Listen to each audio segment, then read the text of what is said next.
दयाल हो दयाल हो दयाल। ଆଜିର ଏହି ଆଧୁନିକ ଯୁଗରେ ଆମେ ସମସ୍ତେ ରୋଗମୁକ୍ତ ରହିବାକୁ ଚାହୁଁ, କିନ୍ତୁ ପ୍ରକୃତ ସ୍ୱାସ୍ଥ୍ୟର ରହସ୍ୟ କ'ଣ ତାହା ଅନେକ ସମୟରେ ଭୁଲି ଯାଉ। ଯୁଗ ପୁରୁଷୋତ୍ତମ ଶ୍ରୀ ଶ୍ରୀ ଠାକୁର ଅନୁକୂଳ ଚନ୍ଦ୍ର ଜୀବନର ପ୍ରତି କ୍ଷେତ୍ରରେ ସଫାସୁତୁରା ରହିବାକୁ ଏକ ଅନିବାର୍ଯ୍ୟ ନିୟମ ଭାବେ ଗ୍ରହଣ କରିଛନ୍ତି। ସେ କୁହନ୍ତି, ଯାହାର ଚଳନ ଆଚରଣ ଯେତିକି ପବିତ୍ର ତାହାର ଜୀବନ ଶକ୍ତି ସେତିକି ପ୍ରବଳ। ଆସନ୍ତୁ ଜାଣିବା ଠାକୁରଙ୍କ ଦୃଷ୍ଟିରେ ହାଇଜିନିକ ବା ପରିଚ୍ଛନ୍ନତା କେବଳ ଶରୀର ପାଇଁ ନୁହେଁ ବରଂ ଆତ୍ମା ପାଇଁ କିପରି ଜରୁରୀ। ଶ୍ରୀ ଶ୍ରୀ ଠାକୁର ସବୁବେଳେ ଜୋର ଦେଇ କହୁଥିଲେ ଯେ ସକାଳର ଆରମ୍ଭ ଶରୀରର ଶୁଦ୍ଧିରୁ ହେବା ଉଚିତ। ସୂର୍ଯ୍ୟୋଦୟ ପୂର୍ବରୁ ସ୍ନାନ କରିବା ଦ୍ୱାରା ଶରୀରର ପ୍ରତିଟି କୋଷ ଜାଗ୍ରତ ହୋଇ ଉଠେ ଏବଂ ମନରେ ଏକ ସକାରାତ୍ମକ ଶକ୍ତି ଭରିଯାଏ। ଶ୍ରୀ ଶ୍ରୀ ଠାକୁରଙ୍କ ମତରେ ଆମେ ପିନ୍ଧୁଥିବା ପୋଷାକ କେବଳ ସୁନ୍ଦର ନୁହେଁ ବରଂ ସୂର୍ଯ୍ୟ କିରଣରେ ଶୁଖିଥିବା ପରିଷ୍କାର ପୋଷାକ ହେବା ଦରକାର, ଯାହା ଶରୀରକୁ ସଂକ୍ରମଣରୁ ରକ୍ଷା କରେ। ସେ ବାରମ୍ବାର ସତର୍କ କରୁଥିଲେ ଯେ ବାହାରୁ ଘରକୁ ଆସିବା ପରେ ହାତ, ମୁହଁ ଓ ପାଦ ଭଲ ଭାବେ ନ ଧୋଇ କୌଣସି ଜିନିଷ ସ୍ପର୍ଶ କରିବା ଉଚିତ ନୁହେଁ। ଏହା କେବଳ ଏକ ଅଭ୍ୟାସ ନୁହେଁ ବରଂ ଏକ ସଂସ୍କାର, ଯାହା ଆମକୁ କ୍ଷତିକାରକ ଜୀବାଣୁଙ୍କ ଠାରୁ ଦୂରେଇ ରଖେ। ଖାଦ୍ୟ ବିଷୟରେ ଠାକୁରଙ୍କ ବିଚାର ଅତ୍ୟନ୍ତ ବୈଜ୍ଞାନିକ ଏବଂ ପ୍ରେରଣାଦାୟକ ଥିଲା। ଖାଦ୍ୟ କେବଳ ପେଟ ପାଇଁ ନୁହେଁ ବରଂ ମସ୍ତିଷ୍କର ଗଠନ ପାଇଁ ମଧ୍ୟ ଦାୟୀ।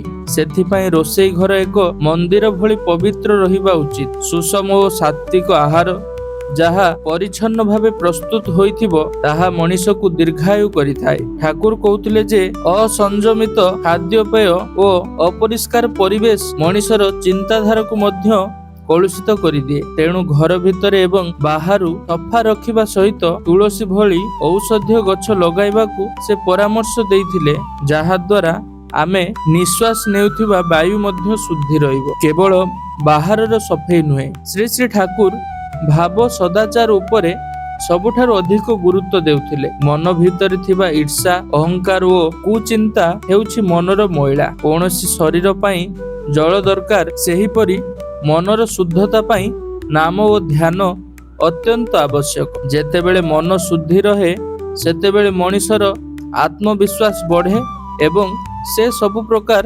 ପ୍ରତିକୂଳ ପରିସ୍ଥିତିକୁ ସାମ୍ନା କରିବାକୁ ସକ୍ଷମ ହୁଏ। ଶ୍ରୀ ଶ୍ରୀ ଠାକୁରଙ୍କ ବାଣୀରେ ପରିଚ୍ଛନ୍ନତା ହେଉଛି ଈଶ୍ୱରଙ୍କର ସେବା। ଯଦି ଆମେ ଆମର ଆଚରଣ, ଖାଦ୍ୟ ଓ ପରିବେଶକୁ ଶୁଦ୍ଧ ରଖିବା ତେବେ ଆମ ଶରୀର ଏକ ଜୀବନ୍ତ ମନ୍ଦିରରେ ପରିଣତ ହେବ। ଆସନ୍ତୁ ଆଜିଠାରୁ ହିଁ ଠାକୁରଙ୍କର ଏହି ପବିତ୍ର ସଦାଚାରକୁ ନିଜ ଜୀବନରେ ପାଳନ କରିବା ଏବଂ ଏକ ସୁସ୍ଥ, ସୁନ୍ଦର ଓ ରୋଗମୁକ୍ତ ସମାଜ ଗଠନ କରିବାରେ ସହାୟକ ହେବା। ଶ୍ରୀ ଶ୍ରୀ ଠାକୁରଙ୍କ ଦର୍ଶନରେ ପରିଚ୍ଛନ୍ନତା କେବଳ ଏକ ବ୍ୟକ୍ତିଗତ ଅଭ୍ୟାସ ନୁହେଁ ବରଂ ଏହା କିପରି ଆମ ପରିବାର ଓ ଆଗାମୀ ପିଢ଼ି ପାଇଁ ଏକ ସୁରକ୍ଷା କବଚ ସଦୃଶ। ଠାକୁର କହୁଥିଲେ, ଯେଉଁ ଘରର ମା ମାନେ ପରିଚ୍ଛନ୍ନତା ଓ ସଦାଚାର ପାଳନ କରନ୍ତି ସେହି ଘରେ ରୋଗ ଏବଂ ଅଶାନ୍ତି କେବେ ପ୍ରବେଶ କରିପାରେ ନାହିଁ।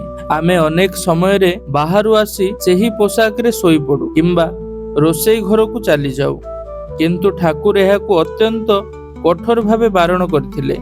ସେ କହୁଥିଲେ ଯେ ବାହାରୁ ଆସିବା ଧୂଳି ଓ ଜୀବାଣୁ ଆମ ସହିତ ଘର ଭିତରକୁ ପ୍ରବେଶ କରନ୍ତି, ଯାହା ଆମ ପିଲାମାନଙ୍କ ସ୍ୱାସ୍ଥ୍ୟ ଉପରେ ଖରାପ ପ୍ରଭାବ ପକାଇଥାଏ। ଶ୍ରୀ ଶ୍ରୀ ଠାକୁରଙ୍କ ବୈଜ୍ଞାନିକ ଦୃଷ୍ଟିକୋଣ ଏତେ ସ୍ପଷ୍ଟ ଥିଲା ଯେ ସେ ପ୍ରତିଟି ପରିବା ଓ ଫଳକୁ ଭଲ ଭାବେ ଧୋଇ ବ୍ୟବହାର କରିବାକୁ ପରାମର୍ଶ ଦେଉଥିଲେ। ଆଜିର ଦୁନିଆରେ ଯେତେବେଳେ କେମିକାଲ ଏବଂ ଭୂତାଣୁର ଭୟ ବଢ଼ିବାରେ ଲାଗିଛି, ସେତେବେଳେ ଠାକୁରଙ୍କର ଏହି ସଦାଚାର ପ୍ରାସଙ୍ଗିକତା ଆହୁରି ବଢ଼ିଯାଇଛି।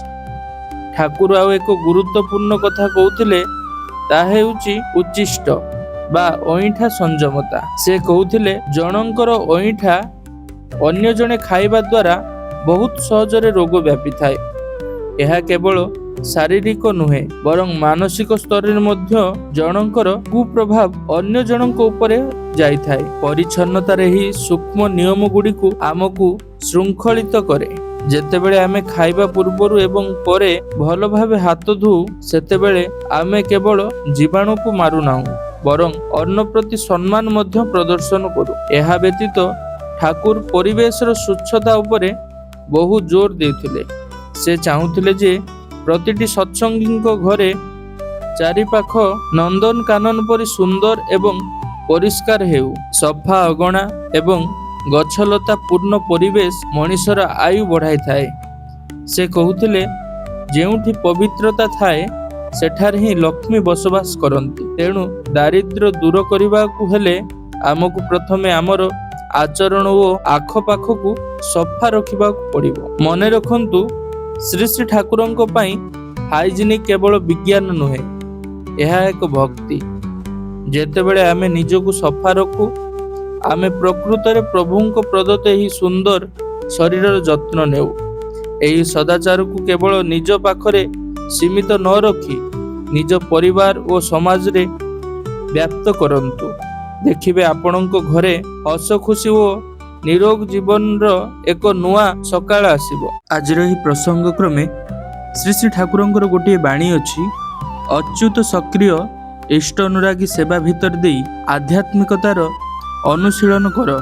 ଏହି ଅନୁଶୀଳନର ଭୂମି ହେଉଛି ବାସ୍ତବ ବ୍ୟାପାରରେ ବାକ୍ ଓ କର୍ମର ସୌହାର୍ଦ୍ଦ୍ୟ ସ୍ଥାପନ କରି ବ୍ୟବହାରରେ ଚରିତ୍ରକୁ ଜୀବନ୍ତ କରି ତୋଳିବା। ପୁଣି ଏହି ଜୀବନ ପରିଣୟନ ନିର୍ଭର କରୁଛି କୁଶଳ କୌଶଳୀ ହୋଇ ଶରୀର ଚର୍ଯ୍ୟାରେ ଶକ୍ତିକୁ ସମୃଦ୍ଧ କରି ତୋଳିବା। ବାଧା ଅପସରଣୀ ସମ୍ବେଗ ନେଇ ଉପସ୍ଥିତ ବୁଦ୍ଧିର ଚର୍ଚ୍ଚା ଭିତର ଦେଇ ଦକ୍ଷତା ଓ କ୍ଷିପ୍ରତାକୁ ଜୀବନରେ ସ୍ୱତ କରି ତୋଳ, ଯଦ୍ୱାରା ଲହମାରେ ଲକ୍ଷ୍ୟ ଭେଦ କରିବାକୁ ସମର୍ଥ ହୁଅ। ଶରୀର ମନ ଓ ଆତ୍ମିକତାର ଏହି ସ୍ୱଭାବ ସିଦ୍ଧ ସଂଗତି ହେଉଛି ସାର୍ଥକତାର ଯାଦୁ ମନ୍ତ୍ର। ଆମ ପୁରାଣରେ ଏକ ଅତି ଗଭୀର କଥା କୁହାଯାଇଛି, ଯାହା ଆଜିର ସମୟରେ ମଧ୍ୟ ସେତିକି ପ୍ରାସଙ୍ଗିକ। ଥରେ ଜଣେ ଶିଷ୍ୟ ତାଙ୍କ ଗୁରୁଙ୍କୁ ପଚାରିଲେ, ଆଜ୍ଞା, ଭଗବାନଙ୍କୁ ପାଇବା ପାଇଁ ସବୁଠାରୁ ବଡ଼ ଗୁଣ କଣ? ଗୁରୁ କୌଣସି ଶାସ୍ତ୍ର ନ ଖୋଲି କେବଳ ଗୋଟିଏ କଥା କହିଲେ, ସୁଚିତା ଅର୍ଥାତ୍ ଶୁଦ୍ଧତା।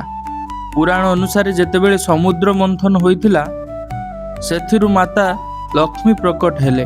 କିନ୍ତୁ ଆପଣ ଜାଣନ୍ତି କି, ଲକ୍ଷ୍ମୀଙ୍କ ଆଗମନ ପୂର୍ବରୁ ତାଙ୍କର ବଡ଼ ଭଉଣୀ ଅଲକ୍ଷ୍ମୀ ପ୍ରକଟ ହୋଇଥିଲେ। ଅଲକ୍ଷ୍ମୀ ହେଉଛନ୍ତି ଦୁର୍ଭାଗ୍ୟ ଏବଂ ଦାରିଦ୍ର୍ୟର ପ୍ରତୀକ। ଶାସ୍ତ୍ର କହେ, ଅଲକ୍ଷ୍ମୀ ସେହିଠି ବାସ କରନ୍ତି ଯେଉଁଠି ଅପରିଷ୍କାରତା, ଅସଂଯମତା ଓ ମନ୍ଦ ଆଚରଣ ଥାଏ। ଯେଉଁ ବ୍ୟକ୍ତି ନିଜର ଶରୀରକୁ ସ୍ୱଚ୍ଛ ରଖେ ନାହିଁ କିମ୍ବା ନିଜ ଚାରିପାଖକୁ ଅପରିଷ୍କାର ରଖେ, ସେହିଠାରେ ଦୁର୍ଭାଗ୍ୟ ନିଜେ ଆସି ପହଞ୍ଚିଥାଏ। ଅପରପକ୍ଷରେ ମାତା ଲକ୍ଷ୍ମୀ ବା ସୌଭାଗ୍ୟ କେବଳ ସେଇଠି ରୁହନ୍ତି ଯେଉଁଠି ସ୍ୱଚ୍ଛତା ସହିତ ସଦାଚାର ଥାଏ। ସଦାଚାର କେବଳ ଭଲ କଥା କହିବା ନୁହେଁ, ବରଂ ନିଜ କର୍ମ ଓ ପରିବେଶକୁ ପବିତ୍ର ରଖିବା। ଜଣେ ମଣିଷ ଯେତେ ଜ୍ଞାନୀ ହେଲେ ମଧ୍ୟ ଯଦି ତାର ଜୀବନଶୈଳୀରେ ସ୍ୱଚ୍ଛତା ନାହିଁ, ତେବେ ତାର ସମସ୍ତ ପୁଣ୍ୟ ନଷ୍ଟ ହୋଇଯାଏ। ଏହି ପୌରାଣିକ ସତ୍ୟ ଆମକୁ ଶିଖାଏ କି ଆମର ହାତ ଏବଂ ପରିବେଶ ସଫା ରଖିବା କେବଳ ଏକ ଅଭ୍ୟାସ ନୁହେଁ, ଏହା ଏକ ପବିତ୍ର ଧର୍ମ। କାରଣ ସ୍ୱଚ୍ଛତା ହିଁ ସେହି ମାର୍ଗ ଯାହା ଶରୀରକୁ ସୁସ୍ଥ ଏବଂ ଆତ୍ମାକୁ ଶୁଦ୍ଧ ରଖିଥାଏ। ମନେ ରଖନ୍ତୁ, ଯେଉଁଠି ସ୍ୱଚ୍ଛତା ରହିଥାଏ ସେହିଠାରେ ଈଶ୍ୱର ନିଜେ ବିରାଜମାନ କରନ୍ତି। ଏହି ଭିଡ଼ିଓଟି ଯଦି ଆପଣଙ୍କୁ ପ୍ରେରଣା ଦେଇଥାଏ, ତେବେ ଏହାକୁ ନିଶ୍ଚିତ ସେୟାର କରନ୍ତୁ। ଆଗକୁ ଅନେକ ଜୀବନମୁଖୀ ବାର୍ତ୍ତା ସହିତ ପୁଣି ଦେଖା ହେବ। ଜୟ ଗୁରୁ। ବନ୍ଦେ ପୁରୁଷୋତ୍ତମମ୍।